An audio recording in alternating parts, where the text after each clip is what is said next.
ये जो वचन है ज़्यादा से ज़्यादा शेयर करें, ज़्यादा से ज़्यादा लोगों तक पहुँचाए। प्रभु यीशु मसीह अपने दास यूहन्ना को दर्शन में ये कहा, उस प्रकाशित वाक्य 22 उसका 7 वचन से लिखा है, देख मैं शीघ्र आने वाला हूँ, धन्य है वह जो इस पुस्तक की भविष्यवाणी की बातों को मानते हैं। और फिर आगे 11 वचन से ऐसा लिखा है, जो अन्याय करता है वह अन्याय ही करता रहे, और जो मलिन है वह मलिन बना रहे, और जो धर्मी है वह धर्मी बना रहे, और जो पवित्र है वह पवित्र बना रहे। देख मैं शीघ्र आने वाला हूँ, और हरेक काम के अनुसार बदला देने के लिए प्रतिफल मेरे पास है। मैं अल्फा और ओमेगा, पहला और पिछला, आदि और अंत हूँ। धन्य है वे जो अपने वस्त्रों को धो लेते हैं, क्योंकि उन्हें जीवन के पेड़ के पास आने का अधिकार मिलेगा, और वे फाटकों से होकर नगर में प्रवेश करेंगे। पर कुत्ते और टोने और व्यभिचारी और हत्यारे और मूर्ति पूजक हर एक का झूठ का चाहने वाला और गढ़ने वाला बाहर रहेगा। तो प्रभु यीशु मसीह यहाँ पर अपने दास यूहन्ना को ये बातें दर्शन में कही। तो वास्तव में एक दिन प्रभु यीशु मसीह आने वाला है, और हर एक के काम के अनुसार वो उनका न्याय करेगा। इसलिए मेरे प्रियो, हमारे जीवन में हम जो भी करते हैं उसका हिसाब हमको देना पड़ेगा। और हमारे जीवन में चाहे हम भला काम किया हो, चाहे हम बुरा काम किया हो, उसका लेखा हमको देना पड़ेगा। वो बोलते हैं ना, भैंसी का सींग भैंसी को ही वजन देता है। तो अपनी बात अपने को ही तकलीफ देगी। अपने जीवन में हमने अच्छा भला काम किया है तो भले काम का प्रतिफल हमको मिलेगा, और हमारे जीवन में हम बुरा काम किया है तो बुरा काम का भी प्रतिफल मिलेगा। और बुरा काम का प्रतिफल कहाँ पर है? वो प्रकाशित वाक्य 20 अध्याय 11 वचन से यूहन्ना प्रभु यीशु मसीह का चेला ये भी दर्शन में ये बातें प्रभु उन्हें बताता है और लिखता है। फिर मैंने एक बड़ा सिंहासन और उसको जो उस पर बैठा हुआ है देखा, जिसके सामने से पृथ्वी और आकाश भाग गए और उनके लिए जगह ना मिली। फिर मैंने छोटे बड़े सब मरे हुओं को सिंहासन के सामने खड़े हुए देखा, और पुस्तकें खोली गई, और फिर एक और पुस्तक खोली गई, अर्थात जीवन की पुस्तक। और जैसे उन पुस्तकों में लिखा हुआ था, उनके कामों के अनुसार मरे हुओं का न्याय किया गया। और समुद्र ने उन मरे हुओं को जो उनमें थे दे दिया, और मृत्यु और अधोलोक ने उन मरे हुओं को जो उनमें थे दे दिया, और उनमें से हरेक के कामों के अनुसार उनका न्याय किया गया।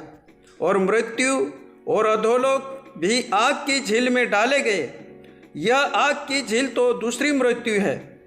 और जिस किसी का नाम जीवन की पुस्तक में लिखा हुआ ना मिला, वह आग की झील में डाला गया।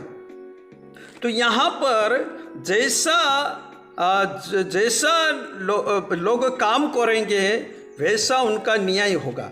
जैसा भी हमारे जीवन में हम भला काम किया तो भले काम का प्रतिफल हमको मिलेगा, और हमारे जीवन में अगर बुरा किया है तो बुरे कामों का भी प्रतिफल मिलेगा। यहाँ प्रभु किसी को नहीं छोड़ेगा, चाहे बड़े पद के ऊपर हो, चाहे छोटे पद के ऊपर हो, चाहे कोई भी हो, कोई सा भी नागरिक हो, प्रभु के सामने सब बराबर है। तो हमारे जीवन में हमको जो भी काम करने के लिए प्रभु इस जगत में भेजा है वो काम है भला काम। हम भला काम करें। इस दुनिया के अंदर अच्छी बातें भी सुनने को मिल रही है, बुरी बातें भी सुनने को मिल रही है। हमारे जीवन में अच्छे विचार भी आते हैं, बुरे विचार भी आते हैं। हम हमारे फायदे के लिए हम किसी का नुकसान भी कर सकते हैं, लेकिन उस नुकसान का प्रतिफल हमको भुगतना पड़ेगा।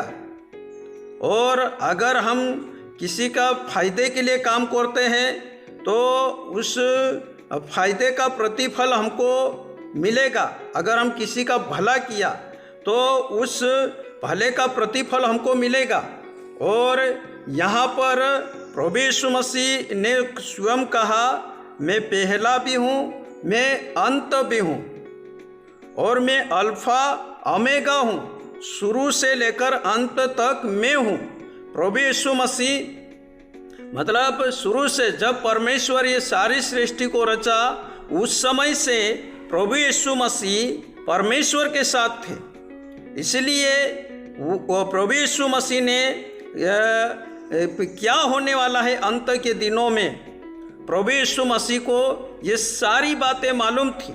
इसलिए प्रभु यीशु मसीह जब तक इस शरीर में थे तब भी वो लोगों को सिखाते रहे, और जब वो ये शरीर को लेकर स्वर्ग चले गए तब भी दर्शन के द्वारा अपने दास यूहन्ना को ये प्रकाशित वाक्य की सारी बातें दर्शन में बताई और उसे लिखने को कहा।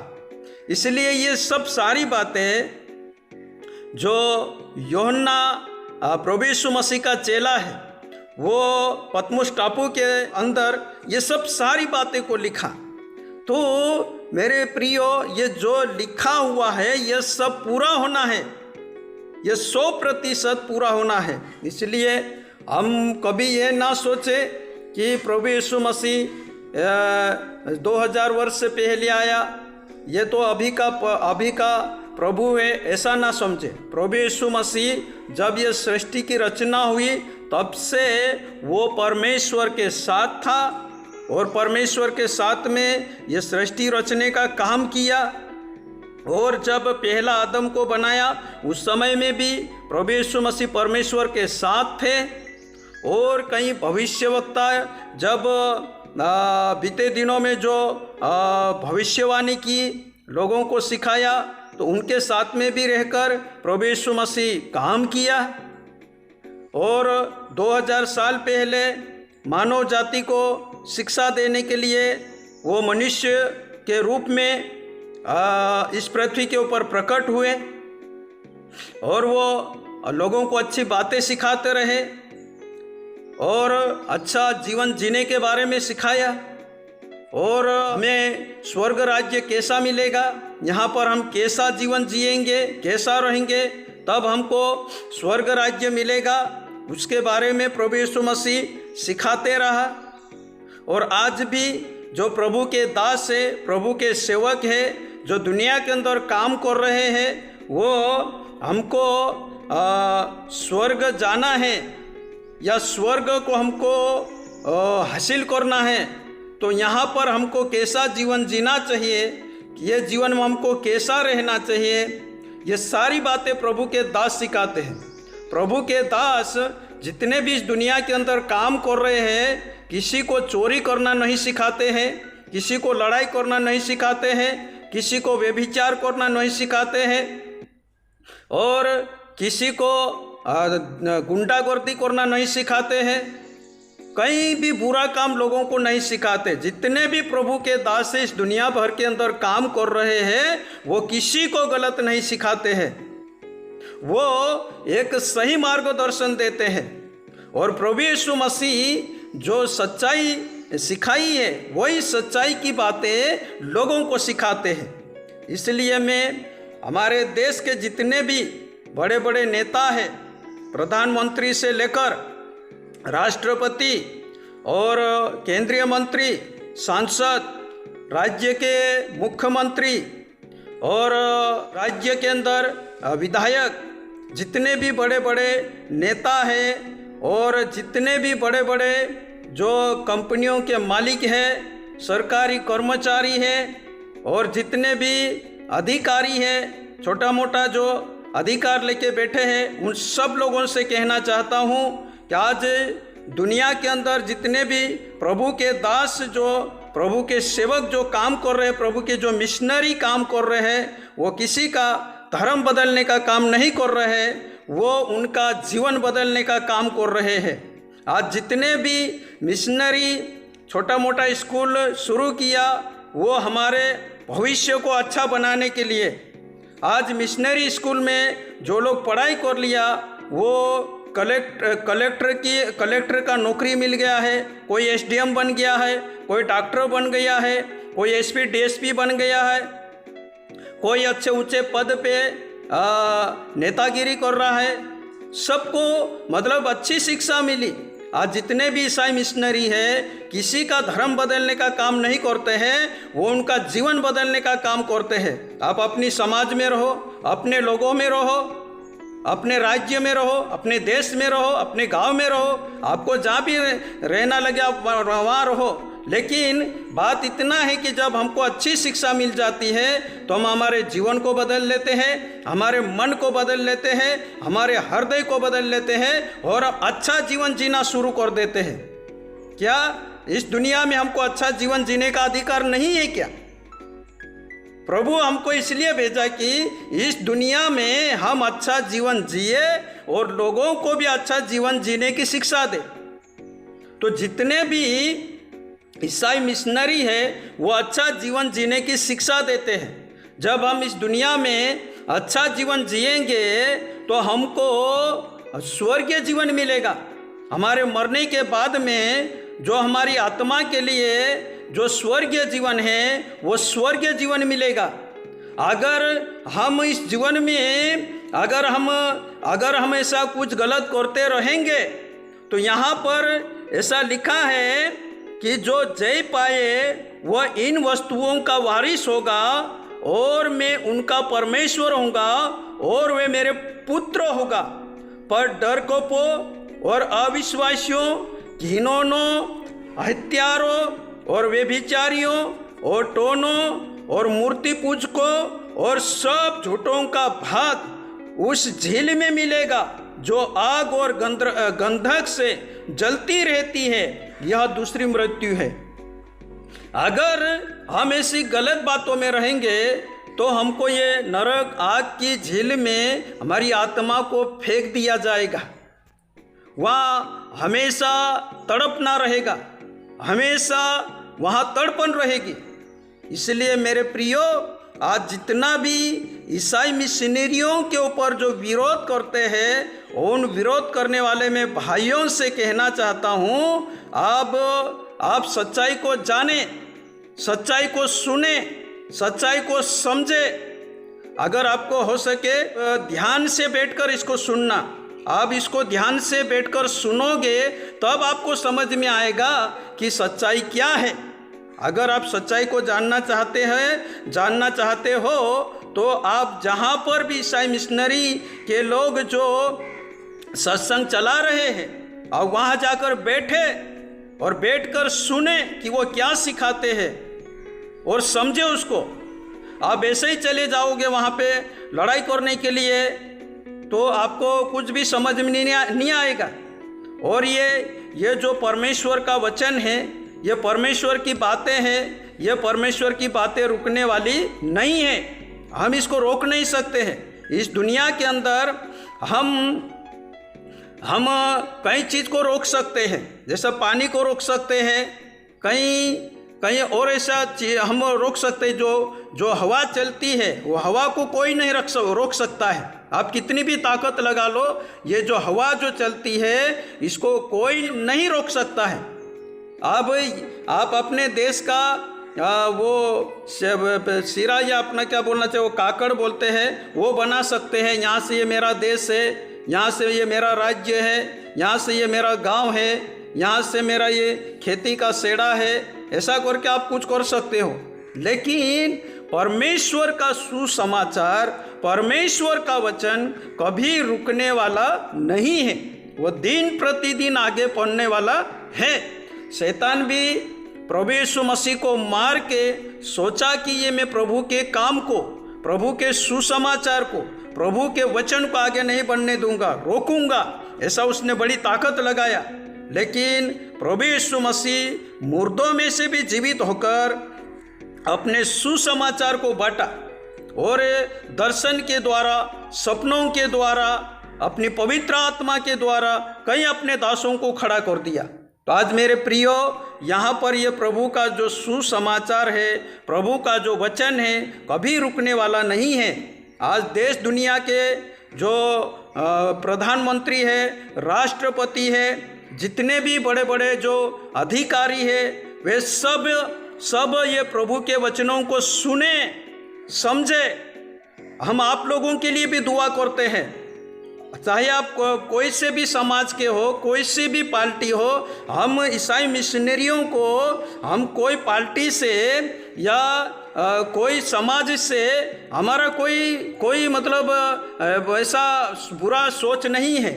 हम सब लोगों के लिए प्रार्थना करते हैं, चाहे कोई भी पार्टी हो, कोई भी समाज हो, कोई भी जाति का हो, कोई भी देश का हो, हम सब लोगों के लिए प्रार्थना करते हैं। और हमारी प्रार्थना यही रहती है कि सब लोग सच्चाई को जाने, सब लोग सच्चाई को समझे और सब लोग परमेश्वर का बेटा बेटी होने के लिए अपने जीवन को समर्पण करें। चोरी करना छोड़े, लड़ाई झगड़ा करना छोड़े, व्यभिचार करना छोड़े, भ्रष्टाचार करना छोड़े और जीवन में जो भी बुरा काम करते हैं वो सब सारा बुरा काम छोड़े और एक अच्छा जीवन जीने के लिए अपने आप को परमेश्वर के हाथों में समर्पित करें, ताकि जब हम परमेश्वर के हाथों में समर्पित हो जाएंगे तो परमेश्वर हमारा जीवन का संचालन करेगा। हम किधर अच्छी बातें सुनने के लिए, अच्छा वचन सुनने के लिए किधर जाके बैठेंगे तो वो वचन हमारा संचालन करेगा कि हमको कैसा, ये जीवन में हमको कैसा जीना चाहिए, ये जीवन में हमको कैसा रहना चाहिए। ये सारी बातें अपने वचन के द्वारा प्रभु हमको सिखाएगा। इसलिए प्रभु चाहता है कि कोई भी नरक में ना जाए, क्योंकि नरक में बड़ी तड़पन है, बड़ी पीड़ा है, बड़ी तकलीफ है। उस नरक से बचाने के लिए आज प्रभु ने अपने दासों को, अपने सेवकों को देश दुनिया में खड़ा किया हुआ है। ये जितने भी मिशनरी है, ये सब प्रभु के द्वारा खड़े किए हुए लोग हैं। और प्रभु ये चाहता है कि कोई भी नरक में न जाए, सब की सब बचे। प्रभु इन वचनों के द्वारा आपको आशीष दे और आप ये जो वचन है ज़्यादा से ज़्यादा शेयर करें, ज़्यादा से ज़्यादा लोगों तक पहुँचाए। और जहाँ तक मेरी प्रार्थना विनती है, आप बड़े बड़े नेता हैं, वहाँ तक हम नहीं पहुँच सकते, लेकिन किसी भी प्रकार इस संदेश को वहाँ तक शेयर करें। चाहे प्रधानमंत्री हो, राष्ट्रपति हो, मुख्यमंत्री हो, सांसद हो, केंद्रीय मंत्री हो, विधायक हो, सरपंच हो, पटेल हो, गांव के छोटे मोटे अधिकारी हो, शहर सिटी के अधिकारी हो, बड़े बड़े जो उद्योगपति हो, बड़े कंपनी के मालिक हो, सब लोगों के ये मेरा संदेश आप पहुंचाने की कोशिश करें। आप जितना इसको शेयर करोगे, प्रभु आपको आशीष देगा। मैं प्रभु का दास हूँ। मैं भंडारदा गांव बड़वानी ज़िले में रहने वाला हूँ। आप मेरा नंबर लेकर मुझसे बातचीत कर सकते हो। मैं आपको जवाब देने के लिए तैयार हूँ। और प्रभु आपको इन वचनों के द्वारा आशीष दे। और मैं विश्वास करता हूँ जब आप इसको ध्यान से सुनोगे तो ये प्रभु का वचन, ये प्रभु की बातें आपके जीवन को बदल देगी और एक अच्छा जीवन आप जीना शुरू कर दोगे। ठीक है, प्रभु आपको आशीष दे। मैं आपके लिए प्रार्थना करूँगा और प्रभु चाहेगा तो हम स्वर्ग में जरूर मिलेंगे। सबको जय मसीह की। आमीन।